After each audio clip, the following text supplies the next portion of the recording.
A radicalidade evangélica não é incompatível com a ternura e a simplicidade.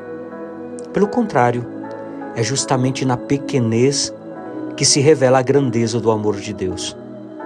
Evangelho segundo São Lucas, capítulo 9, versículos do 57 ao 62. Memória de Santa Teresa do Menino Jesus. Meus irmãos e minhas irmãs, hoje nós celebramos a memória de Santa Teresa do Menino Jesus, a pequena flor de Lisieux, que nos ensinou que a santidade não consiste em dizer belas palavras, mas em grandes sacrifícios e na entrega total de si mesmo. Suas palavras ecoam profundamente nas leituras de hoje, que nos convidam a refletir sobre o verdadeiro significado do seguimento de Cristo e da construção do reino de Deus. A primeira leitura nos conduz ao século V a.C., quando o profeta Neemias, copeiro do rei Artaxerxes, carrega no coração uma dor profunda pela situação de Jerusalém. O termo hebraico, o texto hebraico, nos revela a intensidade de sua preocupação através da expressão Har li meod, que significa foi muito mal para mim ou fiquei profundamente aflito. Neemias capítulo 2, versículo 2. Não se trata de uma tristeza superficial, mas de uma dor visceral, semelhante àquela que Jesus experimentará ao contemplar Jerusalém e chorar sobre ela. Quando o rei pergunta sobre sua tristeza, Neemias responde com uma sinceridade tocante. Como não estaria triste o meu rosto se a cidade onde estão os sepulcros de meus pais está destruída e as suas portas foram consumidas pelo fogo? A palavra hebraica kivarot, sepulcros, evoca não apenas um lugar físico, mas toda uma esperança, uma herança espiritual, uma identidade que se conecta com a promessa divina. É o amor pela Yerushalayim, a cidade da paz, Jerusalém, que move o coração de Neemias.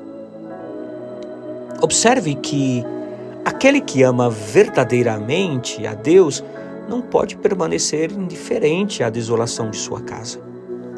Neemias encarna essa verdade. Sua dor pela cidade destruída reflete o zelo pela casa de Deus, que também ardeu no coração de Jesus quando purificou o templo. A resposta do rei é surpreendente. O que me pedes? Neemias capítulo 2, versículo 4. E aqui nós encontramos um momento de profunda espiritualidade. Então, orei ao Deus do céu. A expressão hebraica Va'et palel el Elohei Hashamahim revela que, mesmo diante de uma oportunidade única, Neemias primeiro se volta para Deus. Esta é a oração do coração, instantânea e confiante, que precede toda ação verdadeiramente cristã, se assim poderíamos dizer. O Evangelho de São Lucas nos apresenta hoje 3 encontros que revelam a radicalidade do seguimento de Cristo.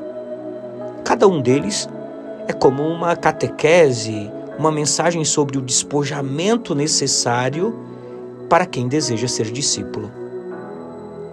O primeiro candidato se aproxima com entusiasmo e ele diz: seguir-te-ei para onde quer que vás. São Lucas capítulo 9, versículo 57. Observe que a resposta de Jesus é desconcertante. As raposas têm tocas e as aves do céu têm ninhos, mas o Filho do Homem não tem onde reclinar a cabeça.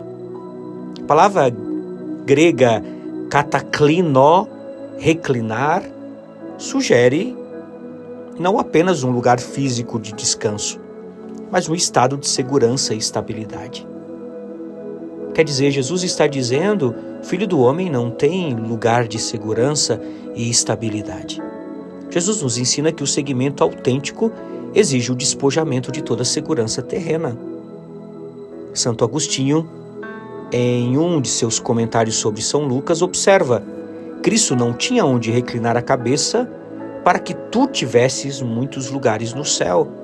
Ele se fez pobre para que tu te tornasses rico. Essa pobreza de Cristo não é apenas material, mas é espiritual, é a kenosis, ou seja, o esvaziamento de si mesmo, de que fala São Paulo na carta aos Filipenses, no capítulo 2, versículo 7. O segundo encontro é ainda mais dramático. Jesus chama: segue-me, mas o homem responde: Senhor, me permite ir primeiro sepultar meu pai. A resposta de Jesus parece dura: deixa que os mortos sepultem os seus mortos. Tu, porém, vai anunciar o reino de Deus. Revelando uma distinção profunda entre dois tipos de morte, a física e a espiritual. São Jerônimo, cujo zelo pelas Sagradas Escrituras ecoa na memória que nós celebramos ontem na liturgia, comenta: não é que Cristo despreze a piedade filial, mas que o reino de Deus deve ter prioridade absoluta sobre todos os outros deveres. Note, meus irmãos e minhas irmãs, que anunciar implica não apenas proclamar, mas ser testemunha viva do reino, do Evangelho. O terceiro candidato ao discipulado parece mais prudente. Ele diz: seguir-te-ei, Senhor, mas permite-me primeiro despedir-me daqueles que estão em casa. A resposta de Jesus é definitiva: quem põe a mão no arado e olha para trás não é apto para o reino de Deus. São Lucas capítulo 9, versículo 62. A imagem do arado evoca o trabalho árduo e constante, é aquele trabalho necessário para preparar a terra. O verbo grego blepo, que é olhar, sugere não apenas um olhar físico, mas uma orientação do coração. Meus irmãos e minhas irmãs, Santa Teresinha do Menino Jesus, cuja memória nós hoje celebramos, encarnou de modo sublime essas exigências evangélicas. Sua pequena via, ela não é um caminho de facilidade, mas de confiança total em Deus. Em sua História de uma Alma, ela escreve: quero passar meu céu fazendo o bem na terra. Esta é a síntese perfeita entre o despojamento que Cristo exige e a fecundidade apostólica que dele brota. Teresinha, é assim que a chamamos, compreendeu que seguir Cristo não significa apenas deixar coisas terrenas, mas permitir que Ele transforme completamente nosso coração. Como o profeta Neemias, aquele copeiro do rei, ela carregava uma dor profunda, não pela destruição de Jerusalém terrena, mas pela salvação das almas. Como os discípulos do Evangelho, Teresinha foi chamada a um seguimento radical, mas ela encontrou na infância espiritual o caminho para viver essa radicalidade com alegria.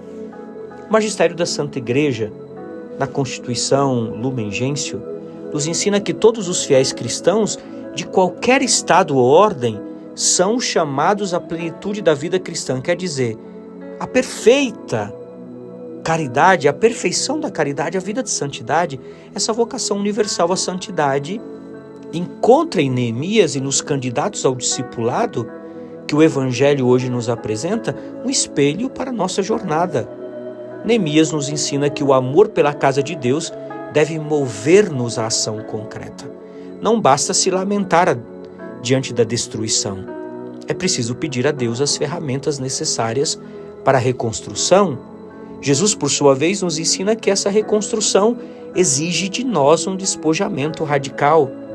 Não podemos construir o reino de Deus com as mãos cheias de seguranças terrenas. Como Santa Teresinha intuiu profundamente, é preciso ter as mãos vazias para que Deus possa enchê-las com seus dons. Observe, as leituras de hoje nos convidam a examinar a sinceridade de nosso seguimento. Nós temos o coração de Neemias, que se entristeceu com a destruição da casa de Deus? Temos a coragem dos verdadeiros discípulos que deixam tudo para seguir Cristo? ou ainda nós estamos presos às nossas seguranças, aos nossos ninhos confortáveis. Santa Teresinha do Menino Jesus nos mostra que a radicalidade evangélica não é incompatível com a ternura e a simplicidade.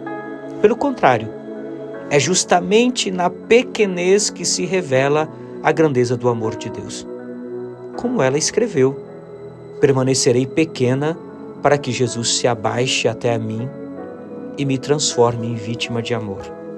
Meus irmãos e minhas irmãs, que nossa oração hoje seja como a de Neemias, instantânea, confiante, orientada para a glória de Deus, e que o nosso seguimento seja como o dos verdadeiros discípulos, sem olhar para trás, com as mãos firmemente no arado do reino, e que nossa santidade seja como a de Teresinha, pequena aos olhos do mundo, mas imensa no coração de Deus.